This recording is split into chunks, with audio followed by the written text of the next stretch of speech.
अरे कुसुम, तेरी बेटी अब 18 साल की हो गई है। तू उसका विवाह कब करेगी, या फिर तुझे उसे घर बैठाकर बूढ़ा करना है? इस उम्र में उसकी शादी होना बहुत जरूरी है, पर तुझे तो कोई फिक्र ही नहीं है।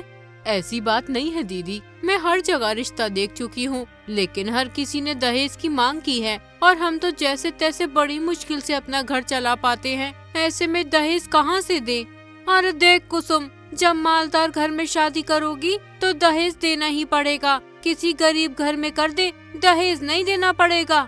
जी मैं समझती हूँ, लेकिन हर चीज को सही तरीके से देखना पड़ता है। अब तुम मुझे ही देख लो, मैंने अपना सारा जीवन मुसीबत कूटते कूटते बिता दिया है, लेकिन अब मेरी बेटी को ऐसी कोई मुसीबत नहीं झेलनी पड़े। इसलिए मुझे कोई ऐसा घर चाहिए जहाँ दहेज की मांग ना हो। अरे कुसुम, ऐसा घर तुझे मिलेगा नहीं और तू शगुन की शादी करेगी नहीं। शगुन के साथ की सभी लड़कियों की शादी हो गई है, कुछ तो बच्चों की माँ भी बन चुकी हैं, और एक तुम हो जो अपनी बेटी की शादी ही नहीं करना चाहती। इतना कहकर वो महिला अपने घर चली जाती है। उसके जाने के बाद कुसुम सोचने लगती है, दीदी सही कहती हैं, शगुन के साथ की सभी लड़कियों की शादी हो चुकी है, सिर्फ हमारी बेटी ही बची है। समझ नहीं आता क्या किया जाए। कुसुम ये सोच ही रही थी, उतने में ही उसका पति शंकर आ जाता है। शंकर एक किसान था, उसके पास 2 बीघा जमीन थी, जिस पे खेती करके वो बड़ी मुश्किल से अपना गुजारा कर पाता था। फिर कुसुम शंकर से कहती है, तुम कोई अच्छा सा घर देखकर शगुन की शादी क्यों नहीं कर देते? अब तो मोहल्ले पड़ोस के लोग भी कहने लगे हैं कि उसकी उम्र ज्यादा हो रही है।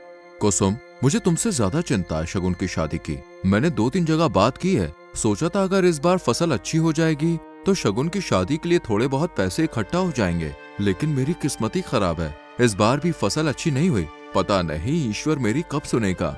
ये क्या तुम रोज रोज अपनी किस्मत को कोसते रहते हो? आपको शायद पता नहीं, जो अपनी किस्मत पर रोते हैं एक दिन किस्मत सचमुच उनसे रूठ जाती है। और क्या करूं मैं? दूसरे लोगों को देखो कितने खुशहाल हैं, और हमारे पास इतनी मेहनत के बाद भी कोई सुख सुविधा नहीं है। धीरज रखिए जी, ईश्वर ने चाहा तो एक दिन आपके पास भी वो सारी सुख सुविधाएं जरूर होंगी जो दूसरे लोगों के पास है। आप दिन भर इतनी मेहनत करते हैं, मुझे पूरा विश्वास है एक न एक दिन हमारी फसल पूरे गांव में सबसे अच्छी होगी। तब देखिएगा हमारे दिन बदल जाएंगे। अरे कुसुम, यही सोचते सोचते जवानी से बुढ़ापे की दहलीज तक आ चुका हूँ मैं, और शगुन के विवाह की चिंता अलग सताती है। अगर हमारे हालात ऐसे ही रहे तो हम शगुन का विवाह कैसे करेंगे? शंकर को बस दिन रात यही बात सताती रहती थी कि उसकी बेटी शगुन की शादी कैसे होगी। इसलिए वो हर वक्त ईश्वर से दुआ किया करता था कि किसी भी तरह उसकी बेटी की शादी हो जाए और उसके मुश्किल भरे दिन गुजर जाए और वो खुशहाल रहने लगे। उसके बाद शंकर अपने खेत पर चला जाता है और एक पेड़ के नीचे जाकर बैठ जाता है कि तभी गांव का जमींदार शंकर के पास आता है और फिर वो शंकर से कहता है, अरे शंकर, क्या हुआ? क्यों मुंह लटकाए क्यों बैठे हो? कोई परेशानी है क्या तुम्हें? अरे मुखिया जी, एक परेशानी हो तो बताऊं? दुनिया भर की परेशानी है, और सबसे बड़ी परेशानी तो शगुन की शादी की है। क्यों भाई, शगुन की शादी की परेशानी क्यों है तुम्हें? अरे शगुन तो बहुत ही सुंदर और सुशील है, कोई भी भाग कर अपने बेटे का रिश्ता कर लेगा तुम्हारी बेटी से। जमींदार जी, कह तो आप सही रहे हो, लेकिन हर कोई दहेज मांगता है। मुझ पर इतने पैसे नहीं है कि मैं दहेज दे सकूं। तुम एक काम करो, अपनी बेटी शगुन की शादी मेरे बेटे के साथ कर दो। तुम्हें मुझे दहेज देने की कोई जरूरत नहीं है। क्या आप सच कह रहे हो जमींदार जी? आप अपने बेटे का विवाह मेरी बेटी के साथ करना चाहते हो? मैं कोई सपना तो नहीं देख रहा हूँ? अरे मैं बिल्कुल सच कह रहा हूँ, और ना ही तुम कोई सपना देख रहे हो। मेरे तो भाग्य ही खुल गए जमींदार जी। मेरे लिए इससे बड़ी सौभाग्य की बात और क्या होगी कि मेरी बिटिया जमींदार के घर की बहू बनेगी। शंकर, अब तुम्हारी बेटी हमारे घर में रानी की तरह राज करेगी। नौकर चाकर उसके नीचे काम करेंगे और किसी चीज की कमी नहीं होगी। हाँ जमींदार जी, आप बिल्कुल सही कह रहे हैं। देखो शंकर, मैं तुमसे दहेज तो नहीं लेना चाहता, क्योंकि तुम बहुत गरीब हो और तुम्हारे पास दहेज देने के लिए पैसे भी नहीं है। लेकिन मुझे तुम्हारी जमीन चाहिए दहेज की जगह। जमीन तो तुम दे ही सकते हो। अरे तुम्हारी बेटी गांव के जमींदार के घर की बहू बनेगी, इसके लिए ये जमीन का टुकड़ा कोई मायने नहीं रखता। जमींदार की ये बात सुनकर शंकर के तो जैसे होश ही उड़ गए। फिर वो घबराता हुआ जमींदार से बोला, जमींदार जी, अगर मैं अपनी जमीन आपको दे दूंगा तो फिर मैं क्या करूंगा? मेरे घर का गुजारा इसी जमीन से होता है, इस तरह तो हम भूखे मर जाएंगे। वो सब मुझे नहीं पता। अगर तुम अपनी बेटी को मेरे घर की बहू बनाना चाहते हो तो तुम्हें कुछ तो कुर्बानी देनी ही पड़ेगी। सोच समझ लो, सौदा मुनाफे का है और अपनी पत्नी से मालूम कर लो। इतना कहकर जमींदार अपने घर चला जाता है। उसके बाद शंकर भी अपने घर चला जाता है और सारी बात अपनी पत्नी को बताता है। अब तुम ही बताओ कुसुम, मैं क्या करूं? अगर मैंने जमींदार को अपनी जमीन दे दी तो हम गुजारा कैसे करेंगे? जमींदार बहुत ही बड़ा धोखेबाज और मक्कार है। मुझे तो लगता है वो हमारी जमीन अपने नाम करवाना चाहता है। उसकी नजर हमारी जमीन पर है और क्या पता वो जमीन अपने नाम करवाने के बाद अपने बेटे का विवाह हमारी बेटी से ना करे। कह तो तुम सही रही हो, मुझे भी ऐसे ही लगता है जैसे जमींदार हमारे साथ मानो कोई चाल चल रहा हो। तुम एक काम करो, इस बारे में मुखिया जी से बात करो। उन्हें जरूर जमींदार की सच्चाई पता होगी। सुबह से शाम तक बहुत से लोग उनके पास अपनी फरियाद लेकर आते हैं। ठीक है, मैं आज ही मुखिया जी से इस बारे में बातचीत करने जाऊंगा। कुछ देर के बाद शंकर मुखिया के घर चला गया और सारी बात मुखिया जी को बताई और फिर बोला, अब तुम ही बताओ मुखिया जी, मैं क्या करूं? जमींदार की बात पर भरोसा करना चाहिए कि नहीं? शंकर, जमींदार बहुत चालू आदमी है। तुम अभी जमींदार को नहीं जानते। उसने लोगों को ठगने का एक नया तरीका ढूंढ निकाला है। जिस तरह वो तुम्हें पागल बना रहा है, उसी तरह उसने गांव के बहुत से लोगों को पागल बनाया है। मैं समझा नहीं मुखिया जी, आप क्या कहना चाहते हो? जमींदार ने तुमसे पहले भी गांव के कई लोगों को अपने घर की बहू बनाने का लालच देकर उनसे उनकी जमीन अपने नाम करवा ली है। इसी जाल का अब वो तुम्हें शिकार बनाना चाहता है। उसकी नजर तुम्हारी जमीन पर है। तुम उससे बचकर रहना और उसकी किसी बात में मत आना। जमींदार तो गांव वालों के साथ बहुत ही अन्याय कर रहा है। अच्छा हुआ जो कुसुम ने मुझे आपके पास भेज दिया, वरना मैं भी अपनी जमीन से हाथ धो बैठता। फिर शंकर अपने घर चला जाता है और अपनी पत्नी से कहता है, कुसुम, जमींदार हमें लालच देकर हमारी जमीन अपने नाम करवाना चाहता था। मुखिया जी बता रहे थे कि उसने गांव के कई लोगों को इसी तरह ठगा है। मुझे तो पहले ही जमींदार पर शक हो रहा था। वो बहुत बड़ा बदमाश है। अच्छा हुआ ईश्वर ने हमें उसके जाल से बचा लिया, वरना हम तो बर्बाद हो जाते। दोनों बात कर ही रहे थे कि उतने में मुंशी जी आ जाते हैं। शंकर मुंशी जी से कहता है, अरे मुंशी जी, आप सब खैरियत तो है? हाँ भाई, सब ठीक है। दरअसल मैं सुमन बिटिया के लिए एक रिश्ता लाया हूँ। बहुत ही अच्छा परिवार है, जैसा तुम और कुसुम चाहते थे, बिल्कुल वैसा ही है। लोग पढ़े लिखे हैं, अच्छा घर बार है और लड़के का खुद का काम है और जमीन भी बहुत है। यूँ समझ लो, उस घर में सुमन बिटिया को किसी प्रकार की कोई परेशानी नहीं होगी, ना ही उनकी कोई मांग जांच है। उन्हें केवल सुंदर लड़की चाहिए और ईश्वर की दुआ से हमारी बिटिया सुमन तो बहुत ही सुंदर है। उसे देखकर तो कोई भी फेल कर ही नहीं सकता। अगर तुम चाहो तो मैं बात आगे बढ़ाऊं। मुंशी जी, जब आप इतनी तारीफ कर रहे हो तो बात आगे बढ़ाने में ही फायदा है। ऐसा घर रोज रोज थोड़ी मिलता है और मैं भी लोगों के ताने सुन सुन कर परेशान हो चुकी हूँ। बस अब तो ईश्वर से यही दुआ है कि जल्दी से किसी भी तरह सुमन की शादी हो जाए। तो फिर ठीक है, मैं कल ही लड़के वालों को लेकर आऊँगा सुमन बिटिया को दिखाने के लिए। अच्छा, अब मैं चलता हूँ। इतना कहकर मुंशी जी चले जाते हैं। मुंशी जी के जाने के बाद शंकर अपनी पत्नी से कहता है, किसी के दहेज मांगने ना मांगने से कोई फर्क नहीं पड़ता, लेकिन उम्मीद हर कोई लगाता है। जब मुंशी जी इतना बड़ा घर बता रहे हैं तो थोड़ा बहुत तो दहेज देना ही पड़ेगा, और इस वक्त तो हमारे पास देने के लिए कुछ भी नहीं है। अभी फसल कटने में भी पूरे 3 महीने हैं, और जब रिश्ता हो जाता है तो लोगों का आना जाना अलग लगा रहता है। तुम चिंता ना करो, उसका उपाय है मेरे पास। रोज रोज ऐसे रिश्ते नहीं मिलते हैं। मैं इस रिश्ते को हाथ से नहीं जाने देना चाहती। तुम एक काम करो, मेरा जितना भी जेवर है उसे शंभू सुनार के पास गिरवी रखकर पैसे ले आओ, और जब 3 महीने बाद हमारी फसल हो जाएगी तो हम उसे पैसे देकर अपने जेवर वापस ले लेंगे। इस तरह हमारी बेटी की शादी हो जाएगी। ठीक है कुसुम, जैसा तुम चाहो। फिर कुसुम अपना सारा जेवर एक पोटली में रखकर शंकर को दे देती है।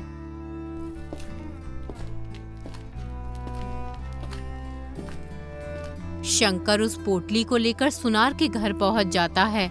सेठ जी, मेरा नाम शंकर है। मैंने सुना है कि आप सोना गिरवी रख के पैसे उधार देते हैं। मैं अपनी पत्नी का जेवर लाया हूँ। आप इसको गिरवी रखकर मुझे इतने पैसे दे दो जिससे मैं अपनी बेटी की शादी कर सकूं। 3 महीने के बाद मैं आपके पैसे ब्याज के साथ चुका दूंगा।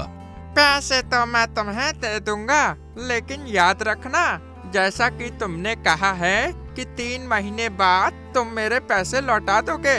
अगर 3 महीने बाद भी तुमने मेरे पैसे नहीं लौटाए तो मैं तुम्हारी पत्नी का जेवर तुम्हें कभी वापस नहीं दूंगा, क्योंकि मेरा एक नियम है, अगर कोई पैसे तय समय पर नहीं देता तो मैं उसकी वो चीज रख लेता हूँ जो वो गिरवी रखता है। अपनी पत्नी का जेवर गिरवी रखने से पहले अच्छी तरह से सोच समझ लेना। अगर पैसे वापस कर सको तो तभी जेवर गिरवी रखना, वरना पता चले कि पत्नी के गहनों से हाथ धो बैठो। जी, मैं आपकी बात अच्छी तरह से समझ गया। आप परेशान मत होइए, मैं आपके पैसे 3 महीने से पहले ही लौटा दूंगा। फिर शंकर गहनों की पोटली को सुनार को दे देता है। सुनार सभी गहनों की बारी बारी अच्छी तरह से जांच करता है और जांच करने के बाद शंकर से कहता है, शंकर, तुम बहुत सीधे हो, बस इसीलिए मैं तुम्हें धन दे रहा हूँ, वरना बगैर किसी की सिफारिश के मैं किसी को धन नहीं देता हूँ। फिर सुनार शंकर को पैसे दे देता है। शंकर उन पैसों को लेकर अपने घर चला जाता है। घर पर उसकी पत्नी उसका इंतजार कर रही थी। जैसे ही वो शंकर को देखती है तो उससे कहती है, क्या हुआ, सुनार ने दे दिए पैसे? हाँ, दे दिए। मैं उससे 3 महीने के लिए कहकर आया हूँ कि 3 महीने बाद उसके पैसे लौटा दूंगा। तुमने अच्छा किया। मैं आज ही मुंशी जी से बात आगे बढ़ाने के लिए कहूँगी। अगर सब कुछ सही रहा तो हम शगुन की शादी इसी महीने में कर देंगे। फिर कुसुम मुंशी से बात करके कुछ ही दिनों में शगुन की शादी करवा देती है। शादी के बाद शगुन अपने ससुराल चली जाती है और अपने पति के साथ खुशी से रहने लगती है। यूं ही 3 महीने बीत जाते हैं और शंकर के खेत में बहुत अच्छी फसल होती है, जिसे बेचकर उसे अच्छे पैसे मिल जाते हैं। फिर वो अपनी पत्नी से कहता है, कुसुम, इस बार तो हमारी फसल ईश्वर की दुआ से काफी महंगे दामों पर बिकी है और इस बार हमें बहुत अच्छा मुनाफा हुआ है। अब मैं सुनार के पास जा रहा हूँ तुम्हारा जेवर लेने। फिर शंकर सुनार के घर की ओर चल पड़ता है। कुछ ही देर में वो सुनार के यहाँ पहुँच जाता है और सुनार से कहता है, कैसे हो सेठ जी? ईश्वर की कृपा से ठीक हूँ। तुम्हारे चेहरे की मुस्कान बता रही है कि तुम मेरे पैसे वापस करके अपनी पत्नी का जेवर वापस लेने आए हो। आपने बिल्कुल सही कहा, मैं आपके पैसे वापस करने ही आया हूँ। जुबान के पक्के हो, समय से 10 दिन पहले ही आ गए। चलो अच्छा किया, मैं अभी तुम्हारी पत्नी के गहने लेकर आता हूँ। फिर सुनार शंकर को उसकी पत्नी के गहने की पोटली लाकर दे देता है। शंकर अच्छी तरह से गहने देखने लगता है तो उसे कुछ शक होता है। फिर वो सुनार से कहता है, सेठ जी, मुझे लगता है कि आपसे कोई गलती हो गई है। ये वो गहने नहीं है जो मैं आपको देकर गया था। कहीं आपने गलती से किसी और के गहनों की पोटली मुझे तो नहीं दे? क्या बकवास कर रहा है? मैं क्या पागल हूँ जो किसी और के गहनों की पोटली तुझे दे दूंगा? या फिर तू मुझे बेईमान समझ रहा है? मेरा मतलब वो नहीं है सेठ जी, मैं भला आपको बेईमान क्यों समझूंगा?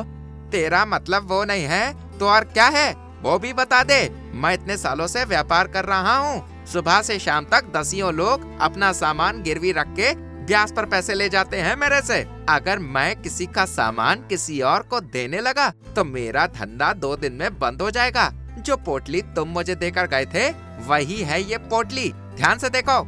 सेठ जी, मैं पूरे विश्वास के साथ कह सकता हूँ कि ये वो गहने नहीं है जो मैं आपको देकर गया था। तुझे पूरा 1 घंटा हो गया है बकवास करते करते। अब यहाँ से सीधी तरह जाता है कि तुझे बाहर फेंकवाऊं। मुझ पर ये झूठा इल्जाम लगाकर बदनाम करना चाहता है जिससे मेरा धंधा बंद हो जाए। शंकर बेचारा चुपचाप सुनार के घर से दुखी होकर अपने घर की ओर चल पड़ता है। घर पहुंचकर वो सारी बात अपनी पत्नी को बताता है। जब उसकी पत्नी अपने गहनों को देखती है तो उसके होश उड़ जाते हैं। वो अपने पति से कहती है, ये मेरे गहने नहीं हैं और ना ही ये गहने सोने के हैं, ये नकली गहने हैं। उस सुनार ने तुम्हें ठग लिया है। ये तुम क्या कह रही हो कुसुम?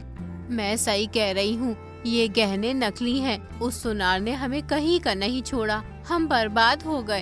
अब हम क्या करें कुसुम? मैंने कितनी मेहनत करके खेती की थी, उसके भी सारे पैसे पानी में चले गए। तुम एक काम करो, इस राज्य के राजा के पास जाओ और उनसे सुनार की शिकायत करो। अब महाराज ही कुछ कर सकते हैं। तुम सही कह रही हो। मैं आज ही महाराज के पास जाऊंगा और उस सुनार की सारी करतूतों के बारे में बताऊंगा कि वो किस तरीके से गांव के गरीबों को ठग रहा है। उसके बाद शंकर राजा के महल की ओर चल पड़ता है। काफी चलने के बाद शंकर राजा के महल के पास पहुंच जाता है, लेकिन सैनिक उसे रोक लेते हैं और अंदर नहीं जाने देते। क्या बात है, क्यों मुंह उठाए अंदर घुसे जा रहे हो? वो मुझे महाराज से मिलना है, मुझे उनसे बात करनी है। महाराज से तो हर कोई मिलना चाहता है, लेकिन महाराज हर अरे गहरे आदमी से नहीं मिलते। जाओ जाकर अपना काम देखो और हमें भी अपना काम करने दो। मेरा महाराज से मिलना बहुत जरूरी है, मुझे उन्हें कुछ बताना है, बहुत ही जरूरी बात है।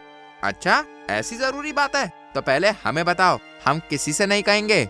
मैं वो बात केवल महाराज को ही बताऊंगा और महाराज से ये भी कहूंगा कि जब भी कोई फरियादी अपनी फरियाद लेकर आता है तो तुम उसे बहुत परेशान करते हो और पहले खुद मालूम करते हो कि तुम्हें महाराज से क्या कहना है जब कहीं अंदर जाने देते हो।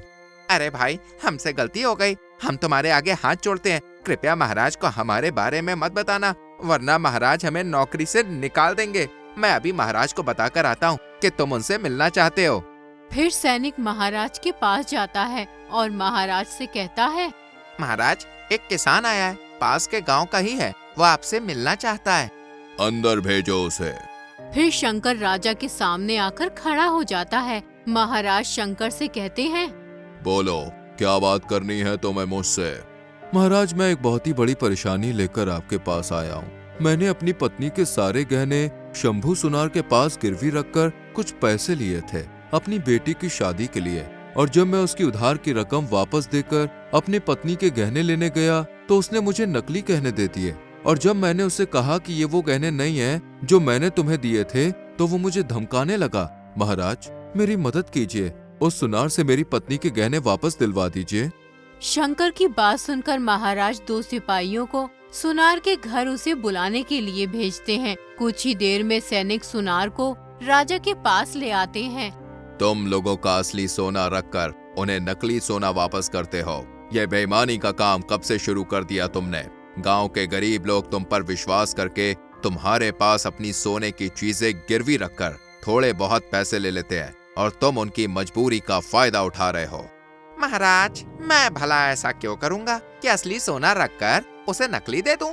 इस तरह तो मेरा धंधा ही बंद हो जाएगा। ये आदमी मुझ पर झूठा इल्जाम लगा रहा है, जिससे मैं लोगों की नजरों में गिर जाऊं और मेरा कारोबार बंद हो जाए। ये मुझे जो गहने देकर गया था, मैंने इसे वही गहने वापस किए हैं। लेकिन महाराज, मुझसे गलती हो गई थी कि मैंने उन गहनों की जांच नहीं की थी कि गहने असली हैं या नकली। वैसे तो मैं हमेशा सोना देखकर ही गिरवी रखता हूँ, लेकिन मुझे शंकर ईमानदार आदमी लगा, इसलिए मैंने वो गहने बिना जांच के ही रख लिए थे। मुझे क्या पता था कि ये इतना बड़ा मक्कार है।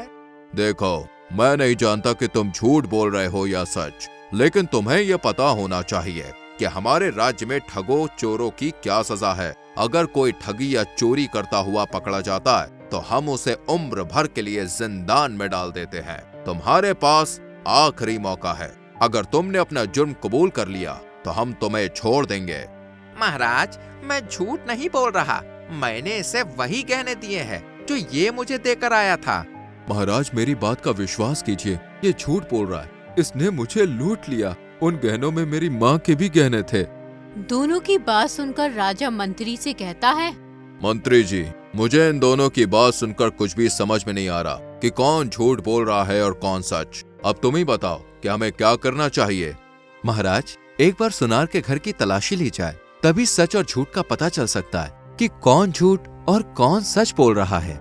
मंत्री की बात सुनकर सुनार के होश उड़ जाते हैं। डर से उसका शरीर कांपने लगता है। फिर महाराज 2 सिपाहियों को सुनार के घर की तलाशी करने के लिए भेजते हैं।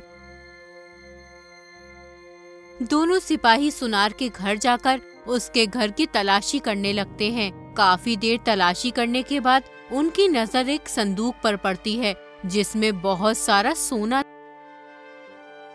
सैनिक उस संदूक को उठाकर राजा के पास ले आते हैं। जैसे ही राजा संदूक खोलने का हुक्म देता है तो शंकर अपने गहनों की पोटली को पहचान लेता है, जिसमें उसकी पत्नी के असली गहने थे। वो संदूक से अपने गहने उठा लेता है और फिर राजा से कहता है, महाराज, यही वो पोटली है जो मैंने उस सुनार को दी थी। इसी में मेरी पत्नी के असली गहने हैं। महाराज, मुझे माफ कर दीजिए, मुझसे बहुत बड़ी गलती हो गई जो मैंने आपसे झूठ बोला। मुझे लालच आ गया था, इसलिए मैंने शंकर की पत्नी के गहने रखकर इसे नकली गहने दे दिए थे। धोखेबाज, झूठे मक्कार, तूने जो किया ये कोई साधारण अपराध नहीं है जिसके लिए तुझे माफ कर दिया जाए। जब मैंने तुझसे कहा था कि अगर तूने इसके गहने रख लिए हो तो सीधी तरह लौटा दो, लेकिन तू झूठ बोलता रहा और अब अपराध सिद्ध हो गया तो माफी मांग रहा है। तुझे इसकी सजा तो जरूर मिलेगी, वरना कल कोई और तेरी जैसी हरकत करेगा।